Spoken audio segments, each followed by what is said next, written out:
¿Qué tal? Buenas tardes, sean todos bienvenidos a esta tarde en la cual vamos a estar estudiando la palabra de Dios. Vamos a estar hablando, como hemos dicho, del Evangelio de Jesucristo. Seguramente muchos hemos escuchado el tema o hemos escuchado la palabra evangelio. Hemos escuchado, no, que el evangelio es importante, que el evangelio puede cambiar tu vida, que el evangelio es importante que lo creamos, el evangelio es importante que lo obedezcamos. Pero muchas veces nos quedamos cortos en entender qué es el evangelio. Y en esta tarde vamos a iniciar una serie de estudios en cuanto al evangelio, en cuanto a qué es el evangelio y sobre todo por qué es tan importante para nuestra vida espiritual. Vamos a hablar y lo vamos a enfocar en un libro, en el libro del Evangelio de Marcos, precisamente porque este evangelio escrito por Marcos, el cual no era apóstol, pero había sido alguien que había escuchado de primera mano todos los relatos. Y es que el Evangelio de Marcos tiene una característica muy interesante. Se cree que fue escrito para un pueblo gentil, para un pueblo que no pertenecía al judío, sino que era alguien que no conocía las tradiciones judías. Y por eso, para nosotros, los que no somos judíos, es muy interesante estudiar el Evangelio de Marcos, porque es como que nos estuviera hablando a nosotros. Hace muchas explicaciones sobre algunos aspectos en el libro, en el Evangelio de Marcos, hace muchas explicaciones referente a asuntos como qué significa el día de reposo, etcétera. Todas esas cosas que pertenecen a lo que es el Antiguo Testamento. De hecho, hay pocas referencias en el libro de Marcos hacia el Antiguo Testamento, pero más que nada, este evangelio, la intención de este evangelio es presentar a Jesucristo en acción, el ministerio de Jesucristo en acción. Es muy interesante porque cuando estamos leyendo el Evangelio de Marcos, yo le invito a que en esta semana usted lea el Evangelio de Marcos y se va a dar cuenta que inmediatamente después, al siguiente día, después de esto, va a estar hablando Marcos de acciones repetitivas, que vamos para acá, que se salió de tal lugar y fue a tal lugar Jesucristo. Es un evangelio de acción. No es un evangelio que nos mueve a la acción. Por eso vamos a estar estudiando el evangelio según Marcos. Y dice allá, y le voy a invitar a que vayamos allá a Marcos capítulo 1, verso 1. Y este versículo es clave para todo el libro. Prácticamente en este versículo va a definir todo lo que se va a tratar el libro. Y lo vamos a ir desarrollando poco a poco. Dice allá Evangelio Marcos 1:1, dice, principio del Evangelio de Jesucristo, Hijo de Dios. Y aunque parecen unas palabras muy sencillas, en esto se va a ver todo lo que va a tratar Marcos. La importancia del Evangelio, la importancia de quién es el que trae este Evangelio y la importancia de quién es este hombre.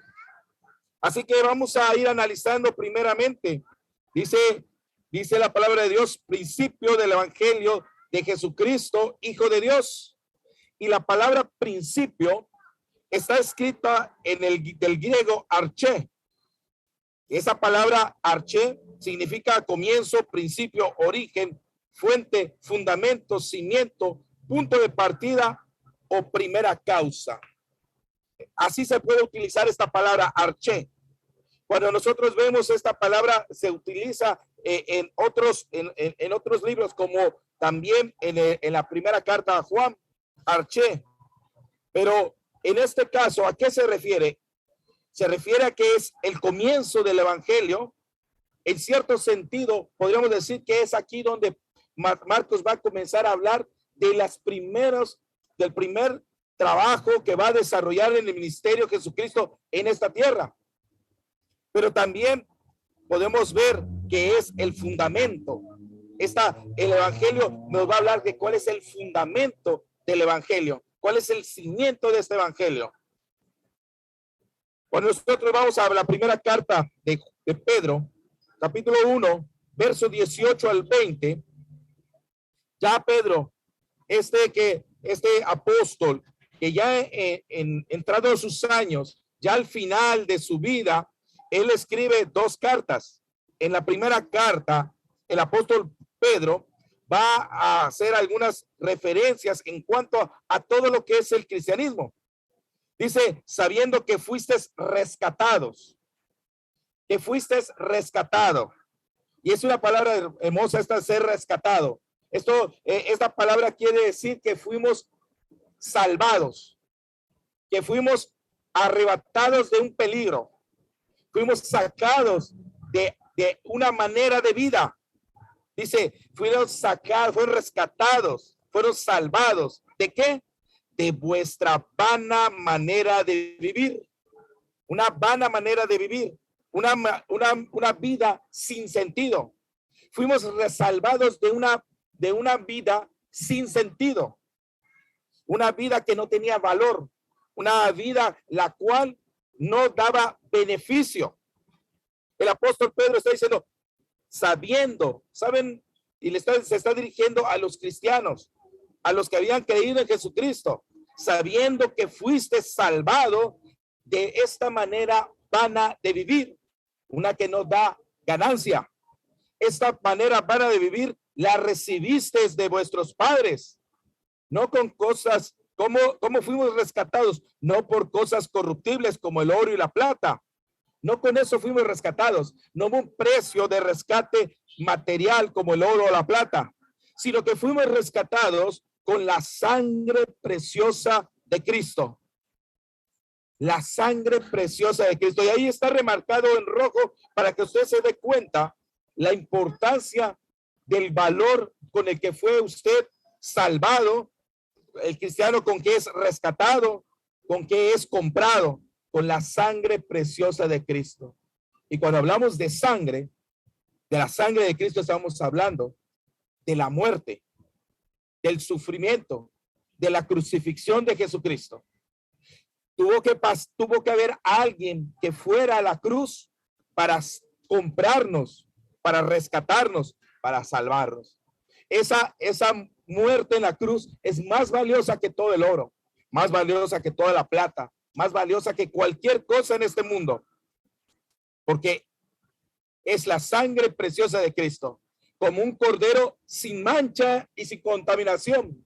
¿Por qué era tan valiosa? Porque no tenía pecado. Cristo no tenía pecado. Pagó el inocente por el culpable. Pagó el justo por el injusto. Cristo, por eso es importante, por eso es valioso, porque él siendo inocente, él fue a morir para poder rescatarnos, para poder comprarnos, para poder salvarnos. Dice, ya destinado desde antes de la fundación del mundo, pero manifestado en los tiempos postreros por amor a vosotros. Y es aquí donde vemos que el plan, la buena noticia, el evangelio de Jesucristo no empieza en Marcos capítulo 1, porque esto ya estaba en la mente de Dios.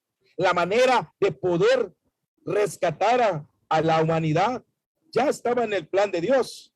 Dice que estaba Jesús destinado desde antes de la fundación del mundo, pero que se manifestó en el primer siglo.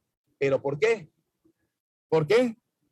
¿Por qué se manifestó en el primer siglo? Por amor a nosotros.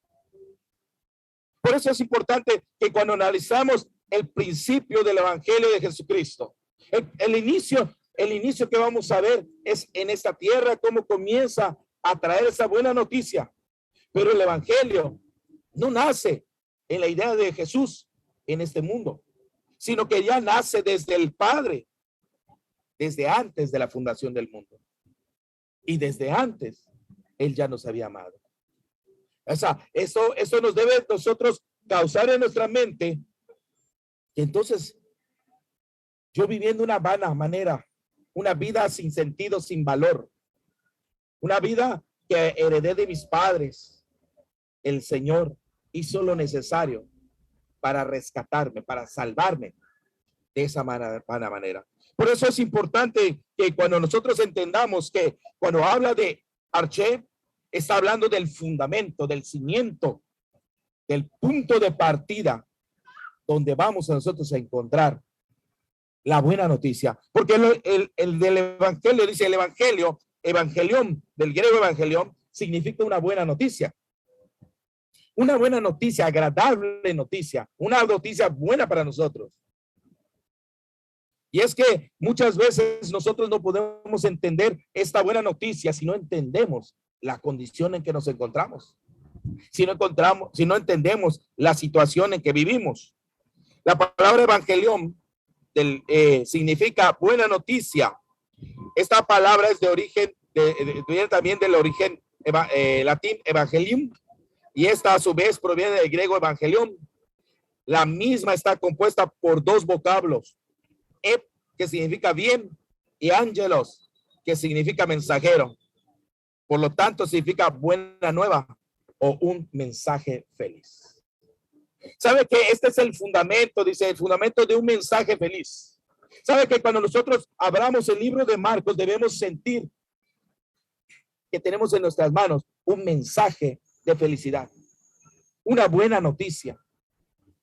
Nos va a hablar de una noticia que debe conmover al hombre. ¿Por qué? Porque es una noticia agradable. Es una noticia que nos debe llenar de alegría. Allá en Lucas capítulo 4, verso 16, capítulo 4, versos 16 al 19, del 18 en adelante al 19, 18 y 19.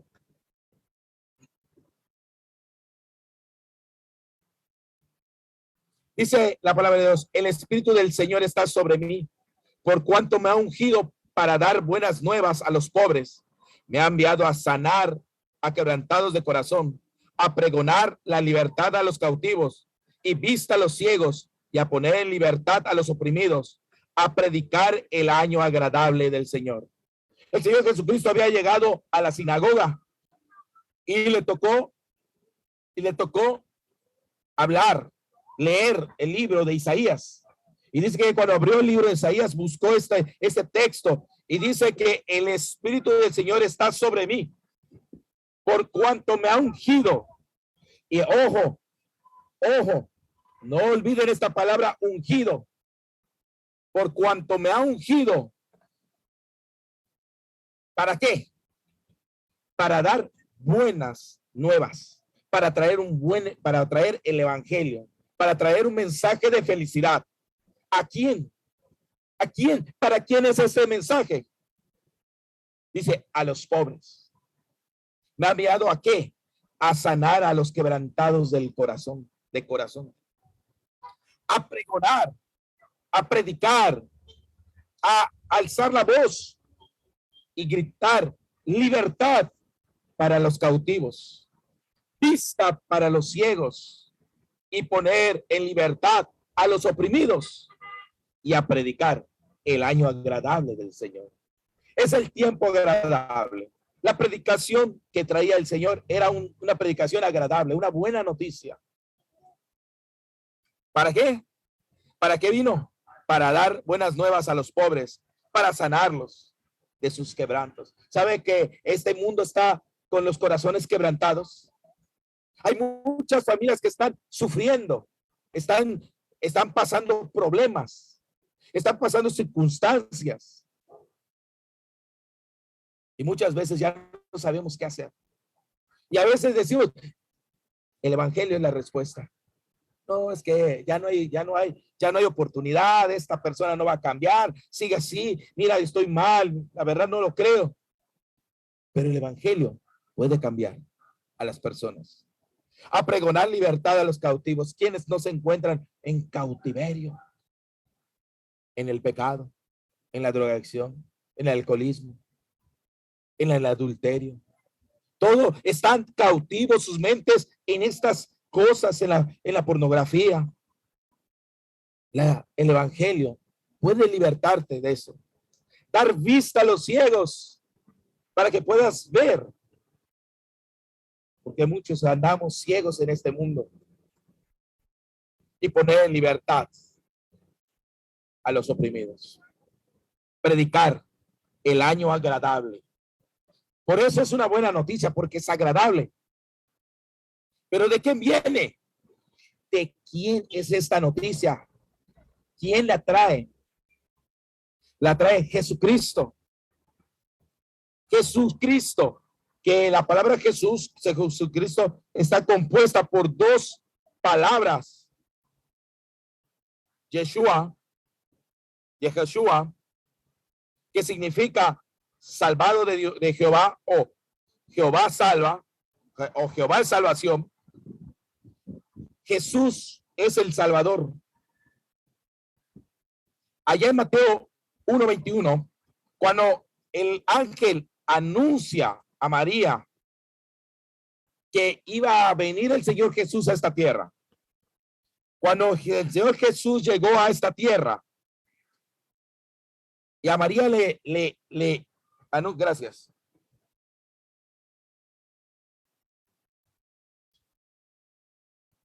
Le dice allá en el verso 21, y dará a luz un hijo y llamará su nombre Jesús. ¿Por qué? Porque él salvará a su pueblo ¿de qué? De sus pecados. Y mire, esta confesión que le hace el ángel a María es muy, muy fuerte. Porque fíjese que la gente está pendiente de ser salvada de sus problemas familiares, de su economía, de su vida, de los peligros y todas esas cosas. Pero,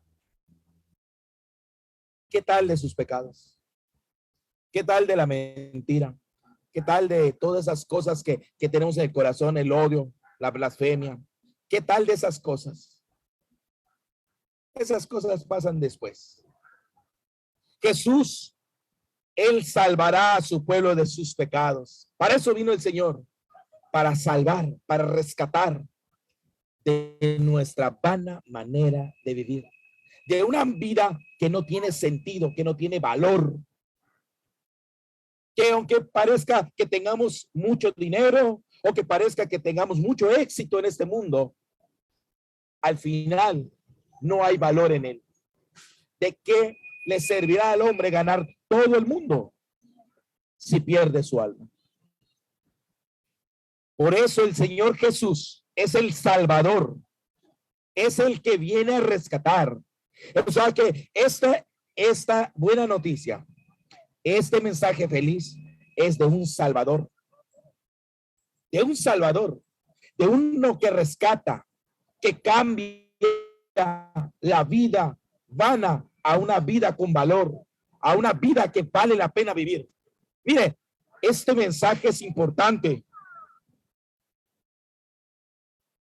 pero no solamente es Salvador, sino también es Cristos, que significa ungido, o lo que se le conoce como el Mesías. Cristo, Jesucristo, el Mesías.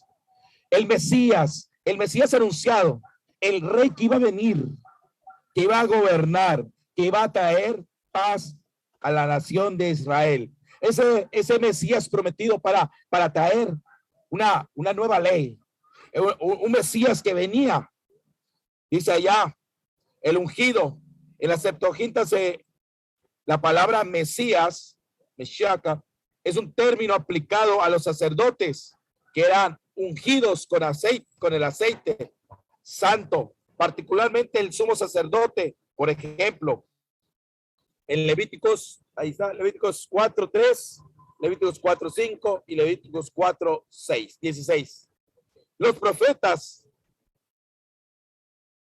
y también al rey de Israel.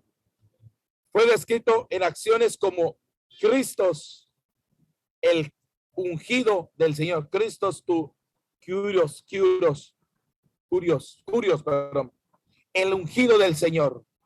Al rey, cuando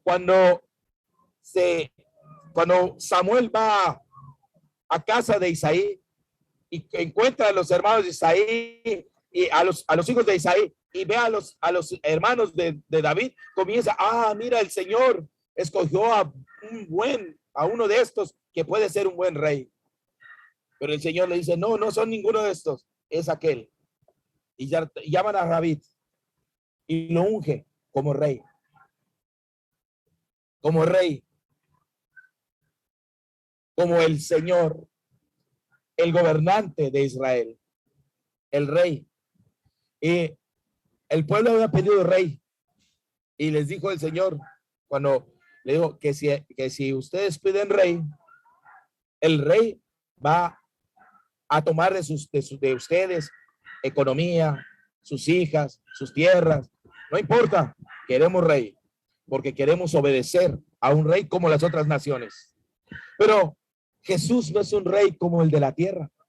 No es un rey como en este mundo, sino es un rey que el Señor prometió que mandaría. Jesús no solamente es Salvador, sino es rey. Y como rey, tiene un reino.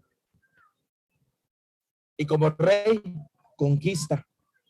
Los reyes salen a conquistar y acabar con los reinados malignos de alrededor. El Señor sale a conquistar. Por eso es rey. Cuando llega a tu corazón y te conquista. Cuando te conquista, acaba con el reino de maldad que está en ti. Para que Él gobierne. Por eso cuando nosotros vamos a la hora de confesar a Jesús como el Salvador y como el Cristo, le estamos diciendo que Él es el Señor de nuestra vida. Él es el gobierno de nuestra vida. Él es el Rey de nuestra vida. Hemos sido dominados, hemos sido conquistados por Cristo Jesús. Cristo es un rey que vino a este mundo a implantar su reino, a dominar y para mandar sobre su reino. Ese reino está formado por todos aquellos que han doblado su voluntad para ser conquistados por él. Es un rey, pero no solamente es Salvador y es rey, sino también es hijo de Dios. Hijo de Dios. El término hijo no se relaciona con la misión de Cristo, sino con la naturaleza idéntica a la de Dios. Implica su igualdad con él. Jesús reclama para sí ese título. Jesús no solamente es un hombre, sino es hijo de Dios, de la naturaleza de Dios, de la misma naturaleza. Tanto así que hasta los demonios decía, yo sé quién eres. Yo sé quién eres. Y les callaba, no digan. Y para que vean que el Hijo del Hombre tiene poder para perdonar pecados, le dijo al paralítico, a aquellos hombres, a ti te digo, levántate. Porque el único que podía perdonar pecados es Dios. Pues para que veas que tengo el poder de perdonar pecados, porque soy Dios, a ti te digo, levántate. Porque soy Señor sobre el día de reposo. También dijo allá en Marcos. Él es rey, Él es Señor y es hijo de Dios. Allá en Juan 10:36 dice, al que el Padre santificó y envió al mundo, vosotros decís, tú blasfemas porque dije, hijo de Dios soy. Los judíos estaban enojados porque Jesús, según ellos, estaba blasfemando. Jesús mismo dice, ustedes dicen que blasfemo porque dije, hijo de Dios soy. De la misma naturaleza, del mismo nivel, de la misma forma. Allá en el 61 dijo, mas él cavilaba y nada respondía, y el sumo sacerdote se volvió a preguntar y le dijo, ¿eres tú el Cristo, el Hijo del bendito? Y Jesús le dijo, yo soy. Y veréis al Hijo del Hombre sentado a la diestra del poder de Dios, viniendo sobre las nubes del cielo. Entonces el sumo sacerdote, rasgando sus vestiduras, dijo, ¿qué más necesidad tenemos de testigos? Habéis oído la blasfemia. ¿Qué os parece? Y todos ellos le condenaron y declararon ser digno de muerte. ¿Por qué condenaron al Señor Jesucristo? Por decir la verdad. Hijo del bendito, el Cristo. Él confesó, yo soy hijo del bendito, hijo de Dios.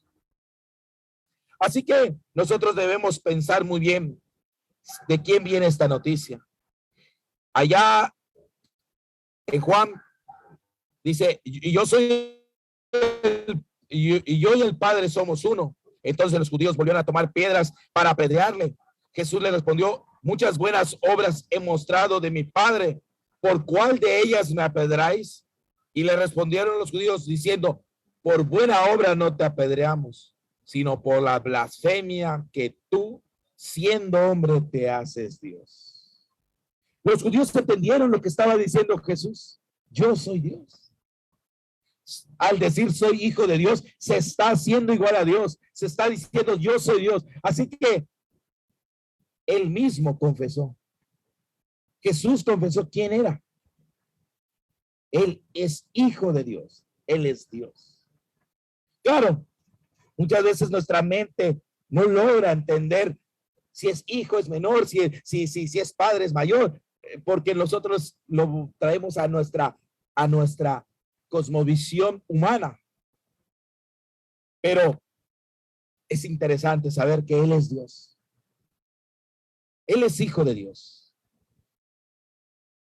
¿Por qué nos es beneficioso tener este mensaje feliz? ¿Para qué nos sirve un mensaje lleno de felicidad? Porque nos es de beneficio, porque es de origen divino y porque Jesús nos lo dio. Solamente por esos hechos deberíamos nosotros prestar atención al evangelio.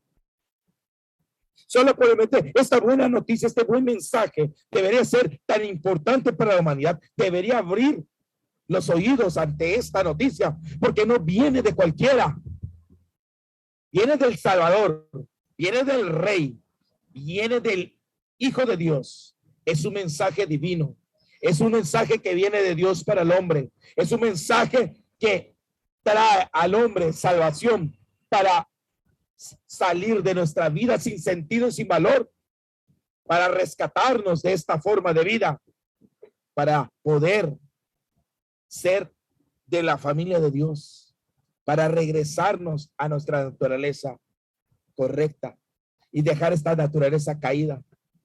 Por eso es importante que nosotros entendamos el beneficio que trae la buena noticia. El mundo está siempre atento a oír buenas noticias. Ahorita escuché una buena noticia. Ya no se necesita en Quintana Roo traer cubrebocas en todos los centros comerciales. ¡Ah, buena noticia! Hace unos meses, cuando hicimos este estudio, el mundo quería oír buenas noticias. Hemos dominado la pandemia. El mundo está libre del virus. Aún falta. Pero esa es una buena noticia, que el mundo espera eso, para regresar a nuestras actividades, para vivir nuevamente en nuestras vidas. Es interesante que el mundo quiere esas noticias. El mundo está atento hace unos meses con la problemática entre Rusia y Ucrania. El mundo estaba esperando que se llegue a acuerdos de paz para que ya estemos libres de guerras. Son buenas noticias que queremos escuchar. Pero el mundo no quiere oír las buenas noticias que vienen por medio de el Hijo de Dios, por medio de Él que nos quiere dar. No quiero escuchar la buena noticia, el evangelio, el mensaje de felicidad que trae para el mundo. Él nos mandó a su hijo. Él nos mandó a su hijo para darnos un mensaje que debemos estar atentos. Simplemente el evangelio debe ser escuchado porque ¿quién lo trae? ¿De dónde viene? ¿Para quién es? ¿Y cuál es el propósito que tiene? Es un buen mensaje. La pregunta es, ¿usted quiere escuchar el mensaje? ¿Usted quiere hacer caso a la buena noticia? A partir de esta noche, cada miércoles estaremos hablando de el mensaje que Jesucristo trajo. Espero que haya atención a este mensaje, no por quien lo predica en este momento, porque no somos nadie, sino de quién viene y para qué viene y por qué es importante. Vamos a continuar allá en Marcos capítulo 2, 1, versos 2 al 8. Si alguien quiere hacer la lectura, por favor.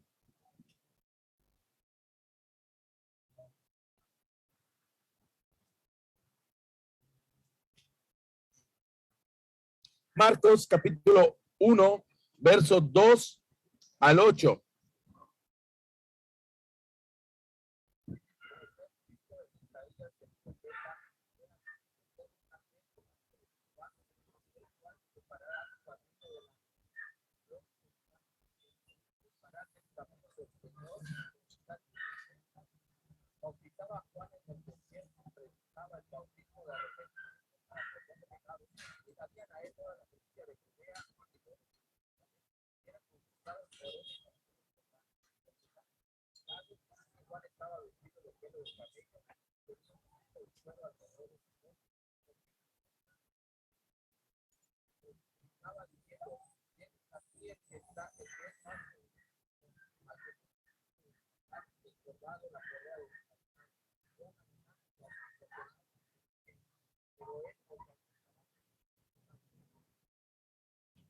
Gracias.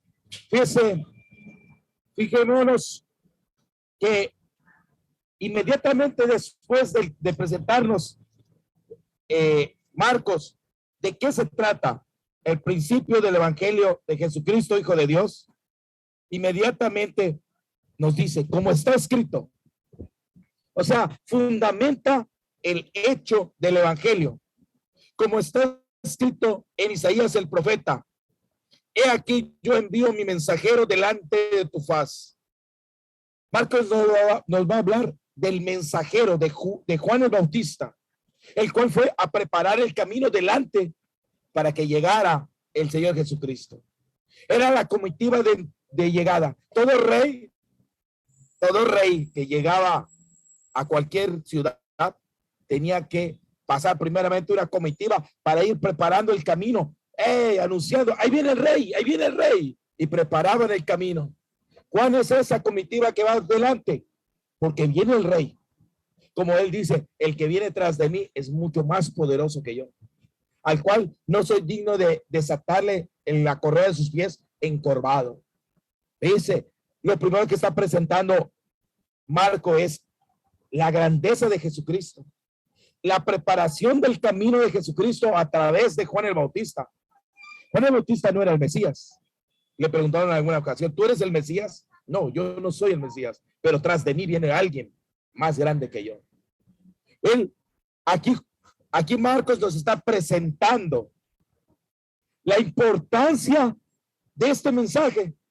Es tan importante que hasta tuvieron que preparar el camino para la llegada del Mesías, para la llegada del Rey, para la llegada del Salvador, para el inicio del Evangelio. Dice que he aquí, yo envío en mi mensajero delante de tu faz, el cual prepara tu camino delante de ti. Vos que claman el desierto, preparad el camino del Señor, enderezad sus sendas. Bautizaba Juan en el desierto y predicaba el bautismo del arrepentimiento para perdón de pecados. Y a él salían toda la provincia de Judea y todos los de Jerusalén y eran bautizados por él en el río Jordán, confesando sus pecados.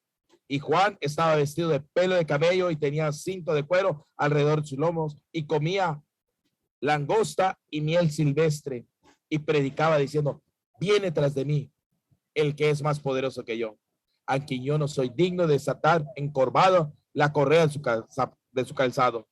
Yo a la verdad os he bautizado con agua, pero él os bautizará con Espíritu Santo. ¿Qué podemos aprender de estos pasajes? Que la llegada de Jesús y su ministerio ya estaba profetizado, que Isaías había profetizado esta llegada, que Malaquías había profetizado el trabajo de Juan el Bautista, que era preparar el camino para la llegada de Jesús. Era el camino que era necesario preparar. ¿Por qué? Porque en Jerusalén el pueblo estaba afanado en sus cosas, estaba afanado en sus vidas, estaba afanado en hacer riqueza, en salir adelante. ¿Sabe por qué se predica el evangelio? ¿Por qué es llamado usted al evangelio? Porque la gente está afanada. La gente está afanada en sus cosas. La gente está preocupada en sus cosas. Es necesario predicar el evangelio para preparar el camino para la llegada de Jesús, pero ahora a su vida, a su corazón. El rey va a llegar a por eso es necesario la predicación, para preparar el camino, para enderezar las sendas, para que llegue el Señor. Juan preparaba. Jesús es más poderoso que Juan. Eso definitivamente. ¿Cómo preparar el corazón del hombre para que llegue, para la llegada de Jesús? Para preparar el corazón del hombre es necesario que conozca la palabra de Dios. Es necesario que conozca lo que Jesús ha hecho por ti y por mí. Es necesario que reconozca la necesidad del perdón de sus pecados. Dice que Juan predicaba el arrepentimiento para perdón de pecados. Arrepiéntanse. El reino de los cielos ha acercado. Arrepiéntanse. Cambia tus caminos. Deja de buscar una vida vana y vuélvete al camino correcto. Fíjese que el evangelio se basa en el entendimiento de dónde estamos caminando. El evangelio lo que va a hacer es traernos al camino correcto. El evangelio es la buena noticia que nos va a conducir a los pies de Jesucristo. El evangelio es el que nos va a presentar que estamos en una vida vana, para arrepentirnos y cambiar ese camino. El primer paso para ser curado es reconocer que estamos enfermos. El primer paso para ser curados es reconocer que estamos enfermos. ¿Sabe que el mundo no quiere escuchar el evangelio porque no tiene pecado? No, yo no tengo nada, no me interesa. Yo estoy bien. Yo vivo bien. Yo conozco todo lo que debo hacer. El Señor, Dios sabe, Dios, que yo lo amo. Pero no conocen el evangelio. No obedecen el evangelio, no caminan el evangelio, no caminan las sendas del Señor. ¿Por qué? Porque no quieren reconocer. No queremos reconocer que estamos enfermos y necesitamos al médico por excelencia. El primer paso para poder venir a Cristo es reconocer que necesitamos ser curados. Necesitamos dejar ese camino malo. Si usted considera que sus caminos son derechos, ¿sabe qué? Dice la palabra de Dios que al hombre le parecen derechos sus caminos, pero el fin es perdición y muerte. Dice allá en Proverbios 28:13, dice: quien esconde su pecado jamás puede prosperar. Quien lo confiesa y lo deja recibe el perdón. Pero para poder entender que estamos en pecado, necesitamos conocer el Evangelio de Jesucristo. La gente necesita conocer el Evangelio de Jesucristo para entender los caminos que andaba. Y la única manera de hacerlo es a través de la predicación. Si usted no quiere escuchar la predicación, si usted no quiere conocer el Evangelio, si usted no quiere estudiar su palabra, va a ser difícil que sus caminos cambien. Por eso yo les invito, hermanos, que si usted no se compromete consigo mismo para aprender, para capacitarse, para estar cada día más atentos al conocimiento de la palabra de Dios, va a ser difícil que cambiemos nuestros caminos. El compromiso es estudiar, capacitarnos. Si nosotros queremos rescatar a mucha gente de su mal camino, en primer lugar nosotros necesitamos entender que nosotros también debemos corregir los nuestros. Por eso, en esta noche, debemos comprometernos en esto, pero no estamos solos. Dice que Dios daría, por medio de Jesús, pondría a nuestra disposición al Espíritu Santo. Y el tema del Espíritu Santo es enorme, porque es aquel que nos guía, aquel que nos fortalece, aquel que nos anima, aquel que pide por nosotros cuando nosotros no sabemos qué pedir, aquel que está pendiente y conoce lo que necesitamos, aquel que nos guía en el camino. Su palabra es espíritu. La palabra de Dios es espíritu. Necesitamos llenarnos de la palabra de Dios. Necesitamos conocer para que dé fruto en nuestra vida. El espíritu da fruto y ese fruto es visible: paz, gozo, amor, paciencia, benignidad, mansedumbre. Contra tales cosas no hay ley. Pero el Señor Jesús vino a traer no solamente el evangelio, sino vino a dejarnos al Consolador, al Espíritu de verdad, el cual recibimos todos aquellos que obedecemos el evangelio. Por eso no estamos solos. Es importante. Mire qué decía: y predicaba diciendo, viene tras de mí el que es más poderoso que yo, a quien yo no soy digno de desatar encorvado su correa, de su calzado. Yo a la verdad os he bautizado con agua, pero el que él os bautizará con Espíritu Santo. Jesús prometió no dejarnos solos en la lucha para lograr la salvación. Si me amáis, guardad mis mandamientos, y yo rogaré al Padre y os daré otro consolador para que esté con vosotros para siempre, el Espíritu de verdad, el cual el mundo no puede recibir porque no lo ve ni lo conoce, pero vosotros le conocéis porque mora con vosotros y estará con vosotros.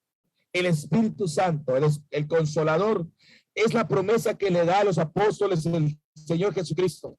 No les voy a dejar solos. Si me aman, guarda mis mandamientos. Yo voy a rogar para que el Padre os dé a otro de la misma, la palabra otro significa similar, de la misma forma, de la misma sustancia, es otro similar, pero de la misma consistencia, que es de otro consolador, como el que les ha dado, como Jesucristo, para que esté con vosotros para siempre. Jesús se iba, pero el Espíritu Santo iba a estar para siempre. El Espíritu de verdad, el cual el mundo no puede recibir. ¿Por qué? Porque vive en los caminos de su vana manera de vivir, heredado por los padres. Esa manera vana de vivir, ahí no puede estar el Espíritu Santo, sino el Espíritu Santo se recibe al que le conoce. Dice, porque no le ven ni le conocen, pero vosotros le conocéis. El Espíritu Santo no había llegado, pero ya lo conocían ellos. ¿Por qué lo conocen ellos? porque mora con vosotros. Está hoy con ustedes, le dijo. ¿Y quién estaba con ellos?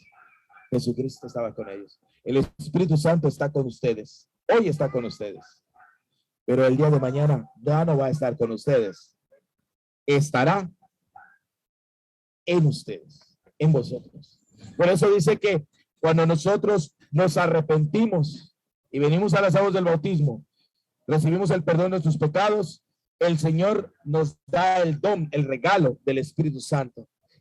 Y entonces somos templos del Espíritu Santo que mora en nosotros y que nos cela y que nos guía y que vivimos en él. Por eso el Señor Jesucristo trae una buena noticia: salvación y también acompañamiento. Esto es una buena noticia. Esta es una buena noticia. Así que la próxima semana estaremos estudiando Marcos capítulo 9 al 14. Lo que hoy hemos visto es muy importante. La buena noticia es agradable porque viene de parte de Dios y la trae el Salvador. El Salvador, el que vino a rescatar, el que viene a rescatarnos de nuestra vana manera de vivir. Una vida sin sentido, una vida que al final no tiene valor. La única vida que tiene valor es la que vivimos en Cristo Jesús. Sin Cristo Jesús no tiene sentido la vida, por más que seas millonario, por más que tengas economía, por más que seas muy sabio. La vana de manera de vivir es cuando tú no estás en Cristo Jesús, cuando no has sido rescatado, salvado, comprado a precio de sangre por Jesucristo. Esa sangre preciosa de un cordero sin mancha, sin pecado, muriendo el justo por nuestra injusticia, llevando él la carga de nuestros pecados. La buena noticia es que él puede llevar la carga de nuestros pecados, esa carga que nosotros no podremos jamás quitarnos de encima, un pecado que no podremos jamás quitarnos si no es por medio de aceptar el sacrificio de nuestro Señor Jesucristo. Una buena noticia que viene del Rey, el que quiere gobernar en tu vida, el que quiere mandar en tu vida, el que quiere dar las órdenes en tu vida. Si tú no permites que tu corazón sea gobernado, el reino no le pertenece, esa tierra no le pertenece. Pongamos nuestro corazón en su reino, permitamos que él gobierne nuestra vida en todo sentido, en todos los aspectos de su vida, que él gobierne para que esa vida esté completamente en su reino. Pero también es hijo de Dios, mensaje divino, preparado desde antes de la fundación del mundo para nosotros, para este tiempo. ¿Por qué? ¿Por qué lo preparó? Por amor a nosotros. De tal manera amó Dios al mundo que ha dado a su Hijo unigénito para que todo aquel que en él crea no se pierda, mas tenga vida eterna. Y esta es la oportunidad que tenemos. Jesús vino, inició el ministerio Juan el Bautista y él dice, él es más poderoso que yo. Él es más poderoso porque no solamente viene a perdonar pecados, sino también él bautizará, él sumergirá, zambullirá en el Espíritu Santo. Cuando estamos siendo gobernados, guiados por el Espíritu Santo, la manifestación del Espíritu Santo se dará en nosotros. El fruto se verá. Es fruto que es ese amor, esa fe, esa paz, esa paciencia, esa misericordia, esa mansedumbre. Eso se va a reflejar porque es el producto, es el fruto que da el Espíritu cuando somos llenos, gobernados por el Espíritu Santo. Solamente unos cuantos versículos. Y Marcos ya nos dio un panorama tremendo de lo que vino a ser Jesucristo. Por eso yo le invito a que reflexione en el Evangelio de Jesucristo. La próxima semana estaremos estudiando estos siguientes versículos. Dios bendiga su palabra y dejo lugar a nuestro hermano que corresponde.